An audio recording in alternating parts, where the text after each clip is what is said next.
Hi and welcome everyone to another video on this channel. Today I'm gonna talk about the best Salah replacements. So if you wanna see who are the best midfielders in FPL, in my opinion at least, make sure you stay here. Okay, so as you can see from the screen, the first player on my list is Heung-min Son. But firstly, before talking a little bit about Son, let me just say that you're not forced to sell Mohamed Salah. Maybe you have a different strategy. Maybe you want a free hit in Gameweek 22, and we know that Salah is gonna miss at least 2 games, right? But what happens if Egypt gets through the group stages? Maybe Salah is gonna miss 3 game weeks, so we don't know exactly for sure how many games he's gonna miss Salah. So that's why I would suggest you to try to sell him. In my opinion, he's just too expensive to keep him on your bench, and there are some good alternatives. But right now let's talk a little bit about Son. 10.7 million, his ownership is pretty high, almost 30%.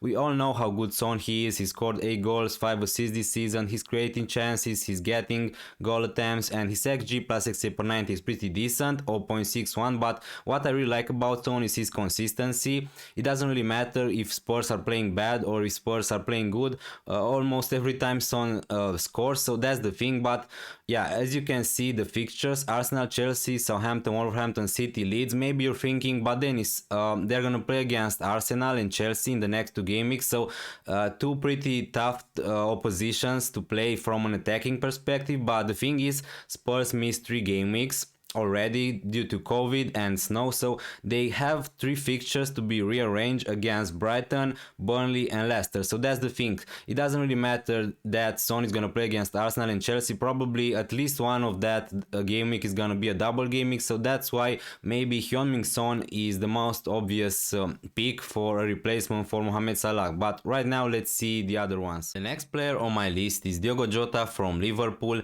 I still think that he's incredibly good value at that price, still 8.2 millions. As you can see, his ownership is really high, 31%, but obviously that's for good reasons. And if there was a problem with having Jota, was his minutes, right? Because there was some competition on the places with Mane, Salah, Firmino and Diogo Jota, but at the moment we know that Mane and Salah are gonna miss 2 games at least for Liverpool, and there is a chance also they are gonna miss the game in Gameweek 24 against Leicester at home. So that's why I think that Diogo Jota is gonna be an essential pick for the upcoming game weeks. He didn't even play all the games for Liverpool this season, but still we know that in some games he was on the bench, in some games he started, but still he managed to score 10 goals and to get 2 assists, which is just phenomenal for an FPL player of his price. He's creating chances, but what I really like about Diogo Jota is that he's getting those goal attempts in the box. As you can see, 47 goal attempts in the box is just incredible for a player of his price, and his XG plus XA per 90 is just ridiculous, 0.82.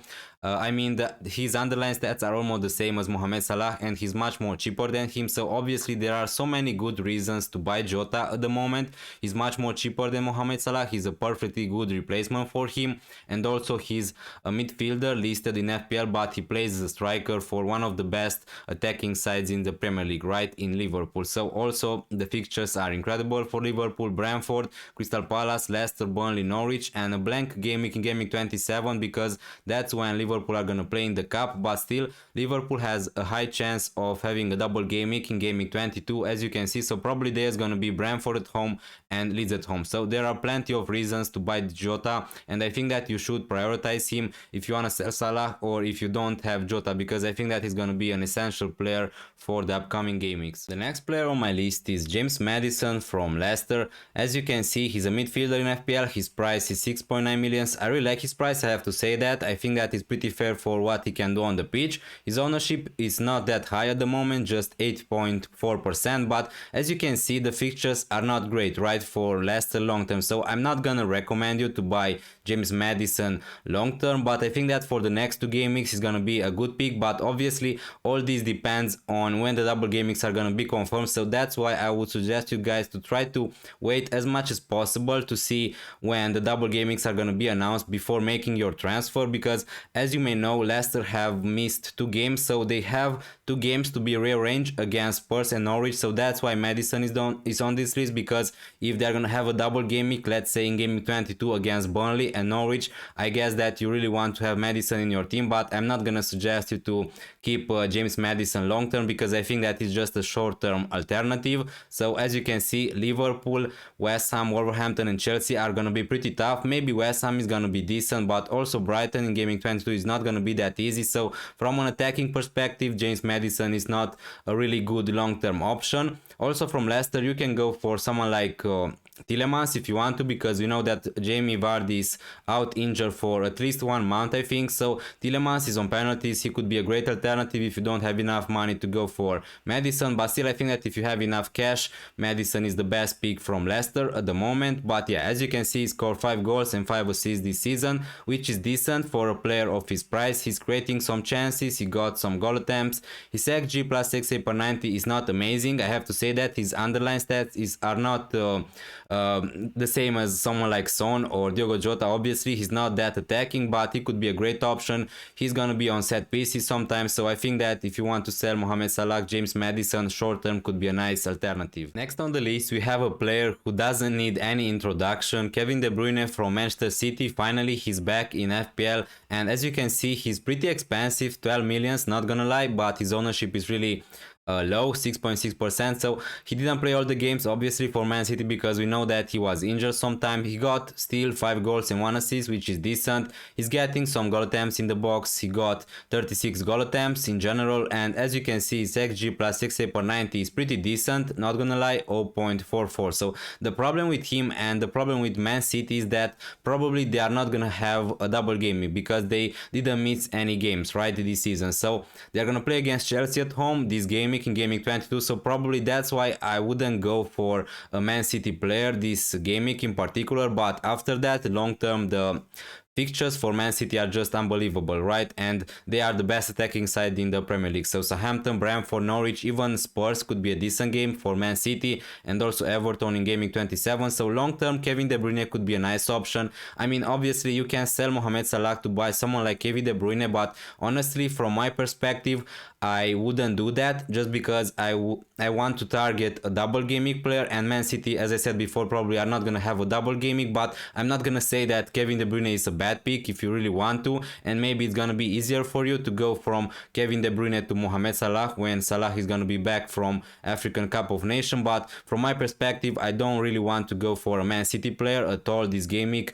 And yeah, they are not going to have a double Gameweek. I just prefer having someone like Jota, Son, Maddison, or maybe someone like Bowen to free up some cash. Maybe you want to buy an expensive striker, but Kevin De Bruyne is going to be a great option long term, I'm pretty sure, this season. Another problem with him is that he's maybe not on penalties. Now Riyad Mahrez is going to go to African Cup of Nations, and we know that Mahrez was taking penalties for Manchester City, so who knows, maybe in the next Gameweeks Sterling and maybe Kevin De Bruyne are going to share penalties. So yeah, we need to see that. We don't know exactly if that's true, but Kevin De Bruyne always is going to be a good FPL option. Next up on the list we have Demarai Gray, a midfielder from Everton. He's really cheap, 5.5 millions. His ownership is pretty decent, 12%, but that's mostly maybe because of the fixture. They have a really nice fixture run long term. As you can see, Norwich, Aston Villa, Newcastle, Leeds and Southampton till Gameweek 26, and after that they are going to play against Man City in Gameweek 27, which is going to be really tough, but that's far away from now. So for some players on this list, it really depends on when the double Gameweeks are going to be confirmed. But for Gray, even if he's not going to have a double Gameweek, the fixtures are good long term, so I think that it's a good buy, Demarai Gray from Everton, and also they have a higher chance of having a double Gameweek in Gameweek 22, and also they're going to play against Norwich, so that's a really nice fixture. He scored 5 goals and he got 3 assists this season. I have to say that if you look at the XG plus 6 per 90, 0.29 is not incredible, and I want to say that maybe Demarai Gray outperformed his underlying stats this season. Maybe sometimes he was lucky, but still I think that he's a nice option, and he's creating chances. He got 20 goal attempts in the box, which is not amazing, but it's not really bad. So that's the thing. I think that at that price, 5.5 millions, really you don't have so many options, honestly, and you can't really expect for Demarai Gray to score a hat-trick every game. So the fixtures are there for Everton, and I think that is a good option. Maybe he's gonna have a double gaming. Obviously you can go for someone like Gordon. He scored 2 goals last gaming. He's just 4.5 millions, but honestly I just think that I would prefer Demarai Gray. So let's see the next one. The next player on my list is Raphinha from Leeds. If you watch this channel this year, you know how much I rate Raphinha. He's a midfielder. He's really cheap, 6.5 millions. opinions. I think that he's so underpriced for what he can do on the pitch and for what he did this season. Obviously, his ownership is pretty high, 15%, although they had pretty tough fixtures. But yeah, he got 8 goals, maybe 3 or 4 out of these goals were from penalties, but that's a good thing in FPL for a player to have penalties. And Raphinha has penalties when Bamford is not on the pitch, and we don't even know if Bamford is gonna get his penalties back when he's gonna be fit, so that's a good thing about Raphinha. He got 1 assist, he's creating chances, 13 chances created. Also, he got 53 goal attempts, which is an incredible number in my opinion for a player of his price. And also his XG plus XA per 90 is really decent, 0.47. So I really like Raphinha. I think that from that lead size, he's maybe the only player who can really score points against those tougher oppositions. So yeah, I don't mind playing him against someone like, I don't know, Manchester United, Spurs, West Ham, as you can see. So the fixtures are not great: West Ham, Newcastle, Villa, Everton, Man United and Tottenham. From an attacking perspective, I think that West Ham, Newcastle, Everton and Manchester United are good fixtures, and Aston Villa away and the Spurs at home in Gameweek 27 is gonna be really tough. But obviously another problem with Raphinha is that probably he's not gonna have a double Gameweek, right? So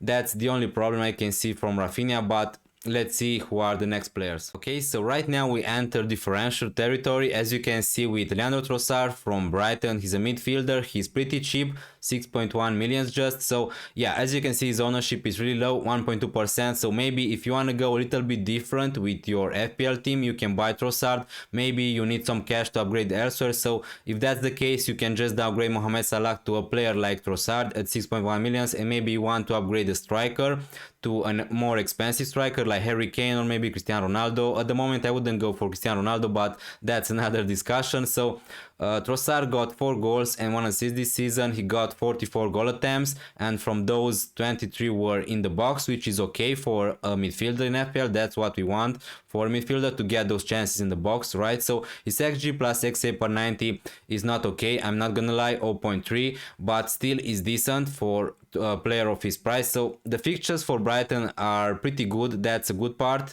That's the good part about Trossard. Crystal Palace, Leicester, they are gonna blank in Gameweek 24. I think that's when they should play against Chelsea, and Chelsea are gonna be in the Club World Cup, so that's why they're gonna blank maybe in that Gameweek, but we need to see what's gonna happen. Watford, Burnley and Villa. So the fixtures long term are okay for Brighton. They also missed 3 games, so they have 3 games to be rearranged, so probably they're gonna have a double Gameweek. So that's why I think that Trossard at that price could be a decent option if you maybe need to spread the cash elsewhere. Okay, so the last player on my list is another differential, Manuel Lanzini from West Ham. He's a midfielder, he's pretty cheap, 5.8 millions, and as you can see, his ownership is really low, right? 0.7%. So the reason why he's on this list is not just because he was pretty good in the last game week, but it's because Benrahma is gonna go to African Cup of Nations, so that pretty much opens that spot for Lanzini to be a starter for West Ham. So as you can see, he scored 4 goals and 1 assist this season, but obviously the stats are not really relevant for Lanzini because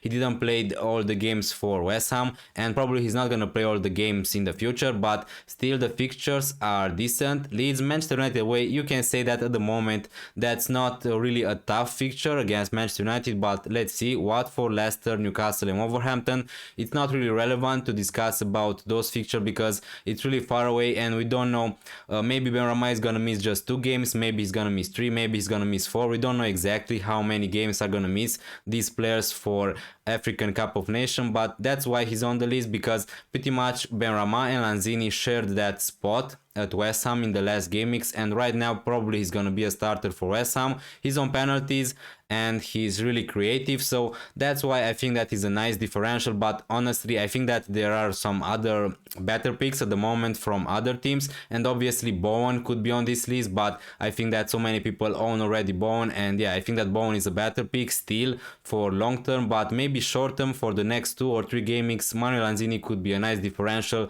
maybe if you want to go a little bit different. Thank you so much for watching this video. I really hope that you enjoyed it, and if you did, please consider leaving a like or subscribe to this channel if you're new around here. It would be really helpful for me and I really appreciate it. And also please let me know about your opinions in the comments down below. See you next time. Check the mic and make sure it sound right, boys.